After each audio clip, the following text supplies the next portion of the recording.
Good afternoon, everybody. I'm John Cole. I'm an assistant specialist at the Hawaii Natural Energy Institute. I'm not Bash Noah, who you'll see in your programs as a moderator, but he's been sick, so I'm covering for him today. And I have a few of my coworkers here today. We're going to tell you about some of the research and projects we've been working on recently. First is Rick Rocheleau, our director. He's been director since 2000 after joining the Institute in 1988. Next to him is Jay Griffin, who returned last summer after a 4-year leave of absence, where he was working for the Public Utilities Commission as the Chief of Policy and Research. And down on the far end is Leon Roos, who's been with the Institute since 2012. He was with HECO Utility for 19 years. Prior to that, managing various divisions, and he's also has a law degree, just as an interesting side note. But we'll go ahead and get started with, I did want to thank the previous panel, Ted Peck, because I thought maybe we'd be a little technical after seeing the presentations this morning, which weren't so much. But with Ted's presentation, I don't feel that, some of the graphs and stuff are too out of line and won't put you to sleep. But we'll go ahead and get started with Rick. He'll give you a little overview of what's up at the Natural Energy Institute. And I'm going to give a very short overview. I think I'm an example of the rehirement phase that the older people are supposed to go through. So, I'm allowed to show a couple of introductory slides, and I'm going to hand this off to Jay and Leon as quickly as I can to cover things. And I think a lot of people know HNEI, but we are within the University of Hawaii what they call an organized research unit, which means we have a much more diverse staff than your typical academic unit, can go after a lot of near-term project kinds of things. And this is really kind of a follow the money slide in a way to give an overview of what we do. We've been around for over 40 years. We also got established in statute in 2007, which was very important in kind of linking us more strongly with the state activities. Conduct work across a wide range of areas, and you're going to only hear a couple of things today because there's really not that much time. But in looking at money and looking at what allows us to go from research to demonstration to evaluation and modeling and really looking to integration, we really have three main tracks of funding that support us these days. And the first one is we're supported by the Office of Naval Research, and it says a web link, but if you Google APTEP, it'll take you to where you're supposed to go. Under a program, Asia Pacific Technology and Education Partnerships, been around for about a half a dozen years now. And that provides us a fair amount of funding that cuts across a wide range of technologies. And again, that program itself goes from research all the way through demonstration and integration activities.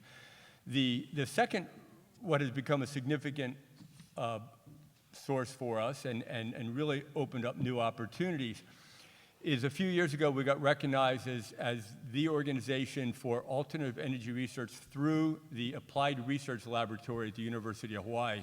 And the significance of that is this allows any federal organization, but in particular Navy, and it can be Office of Naval Research or NAVFAC or any other branch of Navy, to sole source funds to the University of Hawaii and into HNEI to conduct work. And it's not really on our slides today, but we have a number of significant programs. There's been almost $20 million brought in through that program in the last 3 to 4 years. So it's really opened up a lot of opportunity. It tends to be very applied in nature. And the third, I think a lot of people know, is we are directed by statute to administer the Energy Systems Development Special Fund, which gets a fraction of the barrel tax collected in the state. So those three sources allow us to then cut across a wide range of technologies and a wide range of scopes. This is just a picture slide of a couple things for those who aren't familiar. I'm not going to go through all of them. Upper left-hand corner, we work very closely with Navy and Department of Energy at the Wave Energy Test Site at the Marine Corps Base in Hawaii. Later this year will be the first really significantly sized system coming in, approximately 500 kilowatts, coming in to be grid connected and tested at the base. We show a hydrogen fueling station that's located at the Marine Corps Base. Also at the Marine Corps Base, we have one that's being built and will be completed later this year at Nelha on the Big Island. We've talked about in the past, we have a number of grid scale 1-2 megawatt battery projects that are on the different islands. and we have a growing effort in looking at comfort and efficiency in the built environment. The two I didn't really talk about there are the microgrid, smart grid work, and the grid analysis, and those are areas that Jay and Leon are going to talk about when we get to it. I'm just going to show one more introductory slide and do this at a high level. This work on grid analysis, we're looking at integration of renewables into the grid, that every time it adds new nuances, gets a little bit more complex. Started around 2007. The first study was done on the Big Island. Interestingly, that very first study, and the reports on our website, was really modeled as an integrated grid transportation program. It looked at storage, it looked at hydrogen, it looked at demand response. Over the next series of studies after that, with the growth of wind and the growth of solar, it got much more focused into the electrical grid type of analysis and questions. We're now kind of transferring that back into a more integrated approach.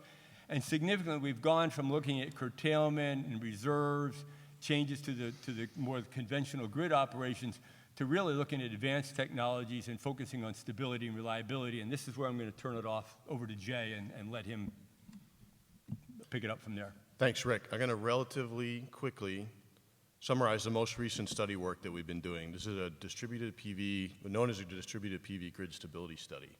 And Ben Sullivan asked me this morning if I was going to make energy modeling fun. I'm not sure if I can guarantee that, but I hope that I can make it a little more understandable and hopefully interesting enough to a few people here to go and look further at the studies that we have, both the old ones and this one on our website. And this study addresses a key question related to resiliency. Essentially, as renewables, particularly variable renewables, the percentages increase, how do the grid needs and risks change? Or in more basic terms, how do we ensure a reliable grid as we keep adding more renewables on each island? There's a simple premise. As those sources are added, you're displacing the conventional generation that has traditionally provided the types of services to keep a stable and reliable grid. And then as we look into the future, what are the new technology and operational solutions that can meet those requirements? Those are the types of things that this study looks at, quantifies their effectiveness, and looks at and values some of their potential costs and benefits. So the study has 4 parts, which are summarized in the table.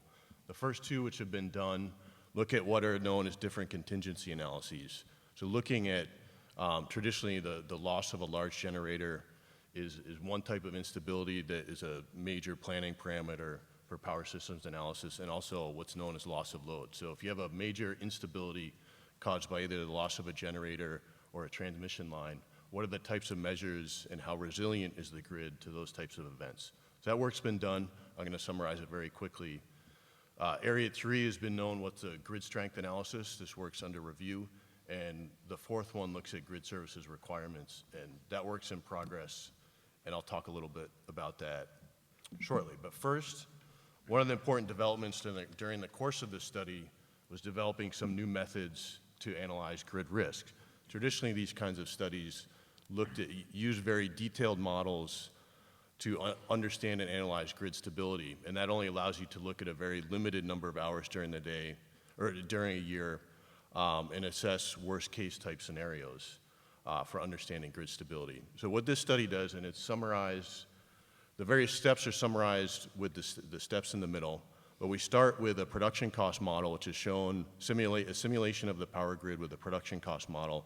So it's shown on the upper left of your table here. And this looks at the hourly operation of the grid. How do we meet the hourly demand using different types of generators and the sources that are available? So this tells you overall how the system is projecting how you're going to operate the grid for that year. Normally, you would then look at the next step and say, in screening through that, let's find a particularly risky hour and cause one of these contingencies and look at the response of the system. So normally, you would now iterate back and forth between those first 2 pieces and look at a limited number of hours.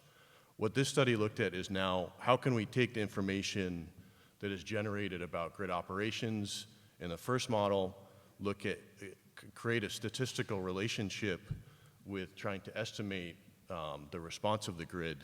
That's what the third line or the second line on the top to the right, that's showing a statistical relationship between how the grid operates and an estimate of its stability or possible instability or risk at any time during that year.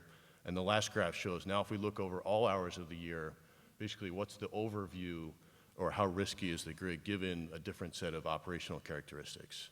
And so this was, instead of just getting a limited window into the overall assessment, now with these methods we can get a much better idea of how the system operations change and the risk over the whole time year, over a whole year. And I would also add these methods have also been adopted and used by Hawaiian Electric in some of their most recent planning analyses. And I'll talk a little bit here about part 4 of the study. So this is currently what the team is looking at what are the types of new grid services required, and how do those services change as we increase and change the mix of renewables on each island. And first, what do I mean by grid services? So these are the essential services required to operate the power system reliably and make sure it can operate stably through these various types of contingency events, also known as ancillary services. As a quick synopsis, the study looks at considerably higher levels of renewables, and what you'll see in there's two little, over here we see backwards. Here we go. Over here we see one scenario roughly approximating the current level of renewables on Oahu, and then one approximating what Hawaiian Electric projected for 2040 in the power supply improvement plans. And what we see are two large trends. So this was a significant increase of wind and solar. I believe the number is close to 2 gigawatts of combined of solar and wind on the system. And we see a change in the types of grid services that are required, and the time of day becomes really important. So the top graph shows what are known as contingency reserves. These are the types of ancillary services that need to kick in really quickly after a loss of a generator or a loss of load. And so the technical characteristics, these are potentially much more challenging than other resources that would have to respond on a seconds to minutes time frame. And that's what we're seeing in the bottom graph. That is a projection of what are known as the regulating reserve requirements. So what we see is a decrease in the amount of contingency that's required, and what you're seeing is, as I said in the beginning, the renewables are displacing the conventional fossil fuel power plants, and the actual size of contingencies overall are declining, so there's less need for those types of reserves, but a growing need for what are known as the regulation reserves, the types of things to help balance out the variability in renewables over time. And what you also see, and so what the bottom graph shows that roughly doubles and is particularly important in the middle of the day as we have lots of solar online. And so that's a quick overview of part 4, and just to give some overall takeaways from what the study work has found so far. I talked in the beginning about the new methods to assess risk, and really getting that overall picture is important because what we've seen is the stability depends on multiple factors in how the power system operates, and at times they may be offsetting. And so the first part of the study looked at what happens if generators trip with large amounts of solar, and it actually, when you look at the detailed results, it shows an actual decrease in risk for some hours, and actually in the highest risk hours as the solar displaced the largest unit on the system more often. But actually when you look at the overall distribution of hours, it shows that almost most hours of the year carry some risk of what's known as load shedding, and particularly higher increasing levels of load shedding. And I think that this point is important from this study. I think this has been a significant concern on the mind of grid operators, and speaks to the need that there'll be an important discussion about what's the appropriate level of risk, but ultimately there's a question here about some near-term investment to help shore up the grid and maintain stability and reliability. The second part of the study looked at the flip side of this. If you have a loss of a power line, here we actually saw lots of hours where the risk of overfrequency increased, but also the renewable-based mitigation. So these are options enabled on distributed PV systems and utility-scale PV systems to reduce output really quickly in response to this type of event. And this is the exact kind of work that is currently ongoing. So the finding here was that the risk increased, but the types of mitigations were effective and are underway.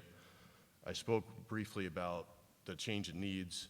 And the last thing, overall, throughout what we've seen in the study are a number of the key things that are shown to be effective in in mitigating and reducing these risks are work that's underway throughout the islands here. So I talked about the smart inverter work, looking at enabling reserves and other types of ancillary services from an array of different options, including some of the work that the case study just showed. So I want to reiterate this, all of the work that is currently ongoing is really putting into place some of the findings that are shown in the study. So that quickly goes through the current work on the study. I just wanted to touch on a few other projects that we've been involved in, I've been involved in personally. So the picture you see here at the top is a project that Jim Maskery, who's here in the audience, has been working on. These are the new Project Frog net zero energy classrooms that we've just installed on campus. They're beautiful buildings. We invite anyone to come see. These are real live classrooms with teaching going on, but also research platforms. And so throughout the remainder of the year, we're going to be looking at adding PV, other types of distributed storage systems to test out there. I've been working, or in the process of working on a couple other studies. One is a working paper on integrated distribution planning with a group, More Than Smart, who's in the audience and has a booth here. We've been looking at some of the best practices from other distribution planning proceedings in California and New York, and looking at how some of those concepts may apply here. And also involvement later this year with one of the Energy Accelerator demonstration projects, a company known as Kavala, who the accelerator is termed as the Google Maps of the energy grid. They have a geospatial analysis tool, and they're going to be looking at implementing some of Hawaii's electric grid data into that and looking at how that can apply and help some of the planning analyses. So with that, I'm going to hand it over to Leon. Hello, everyone. I'm going to talk a little bit about our team within HNEI. We call ourselves Grid Start, or Grid Systems Technologies Advanced Research Team. So our focus of our group is really on systems. We don't focus on sort of developing or improving efficiency in a solar panel, for example, but really looking at how do we try to integrate effectively high penetrations of renewables. What are technologies, tools, methodologies, and approaches that will help accomplish those things?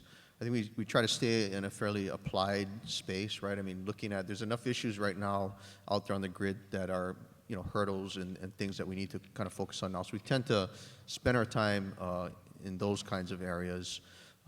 We do analyses that include, sort of more analytical studies using computer simulation tools and so forth, but also do a lot of field demonstration work here in Hawaii, and then now I think growing more elsewhere abroad as well, kind of in the Asia-Pacific region. Rick had alluded to some of our funding sources and working opportunities, particularly through the ARL, and so we're doing more work in Navy bases, for example, in the Pacific region.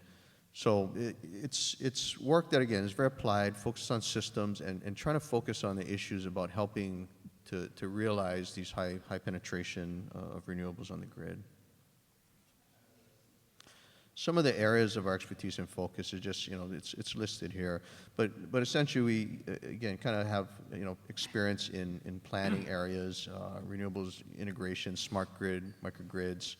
If you get into smart grid microgrids, you got to deal with communications, right? There's energy policy issues and all those things. So I think we've got a fairly diverse group of members now on the team that kind of cover a fairly wide range of activities that all support ultimately this kind of work.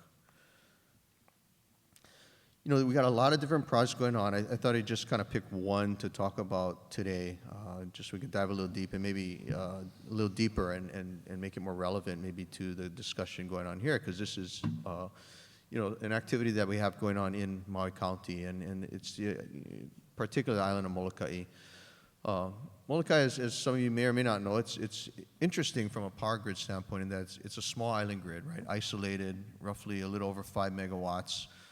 It has a fleet of diesel generators that operate there. But what it also has now is a large amount of distributed PV, right? It's all distributed PV. None of it's really controlled or controllable.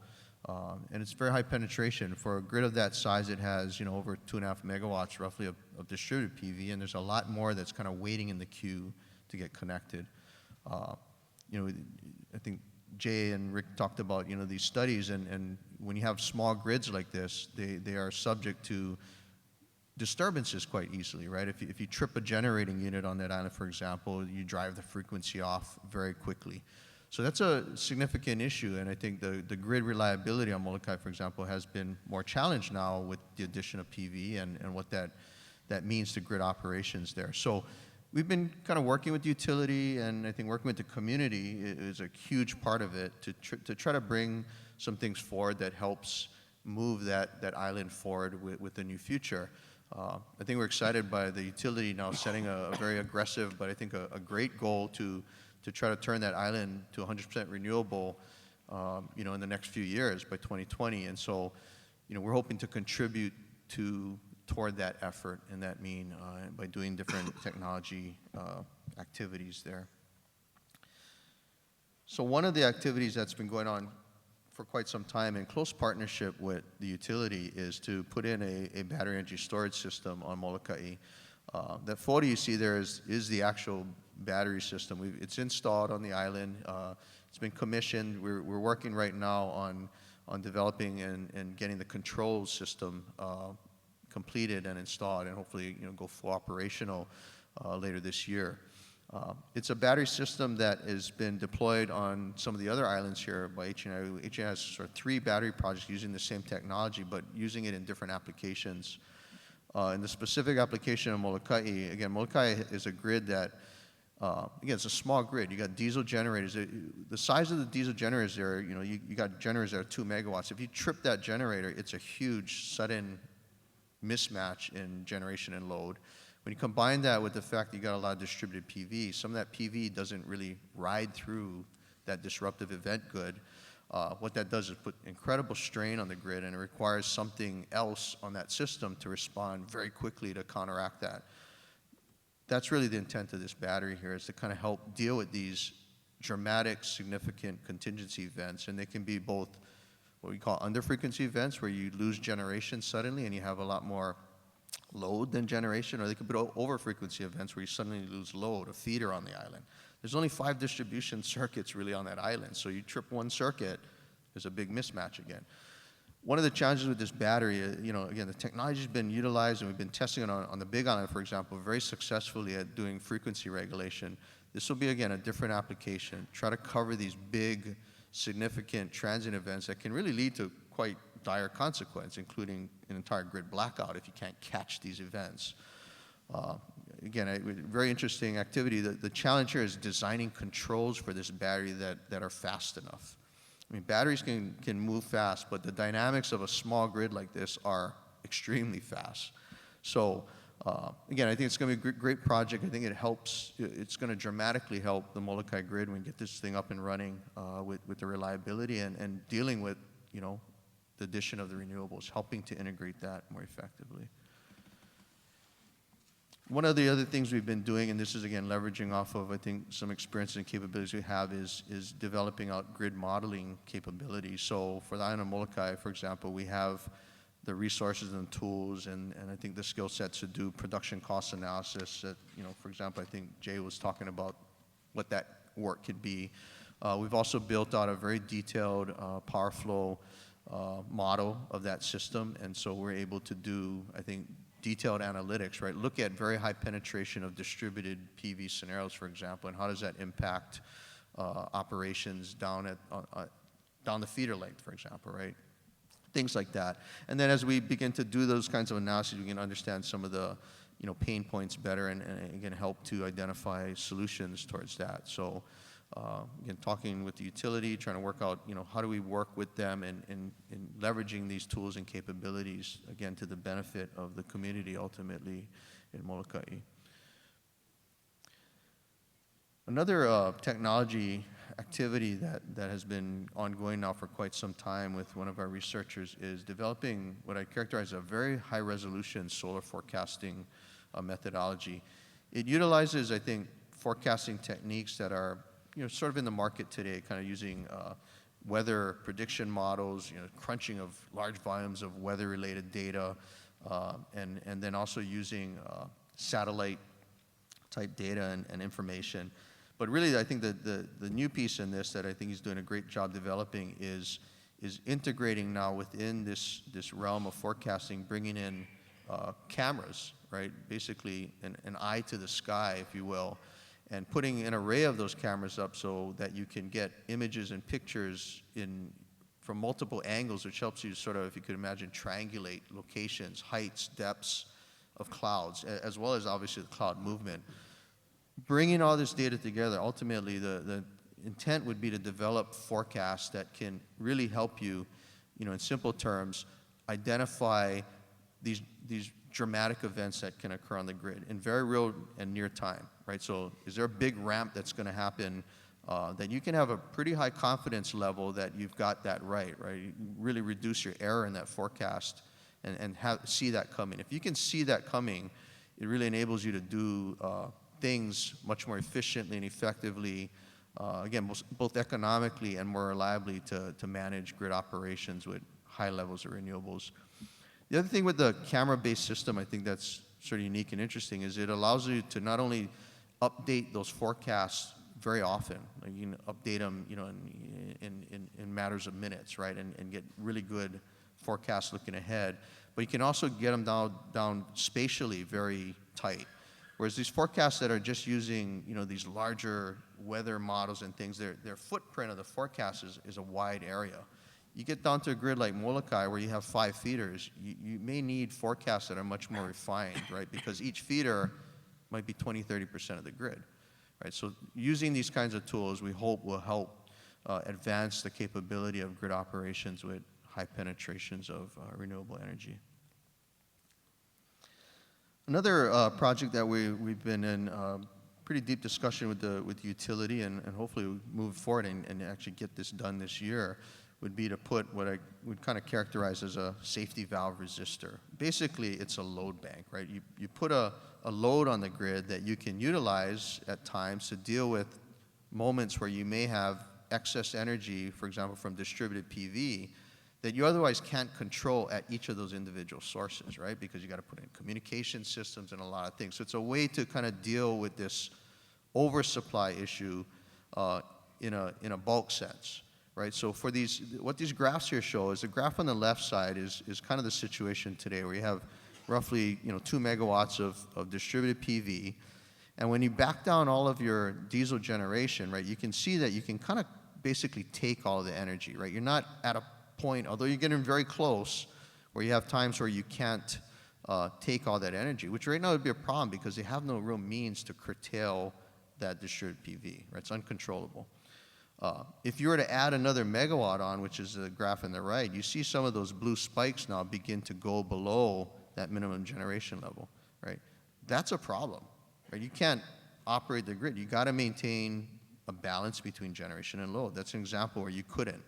So if you had a resistor, for example, right, you wouldn't need to use it very often, right? But on these occasions, and this is over the course of a year, we did an estimate, you could use this device and basically burn off that power by adding load to the grid, right? You move your load curve.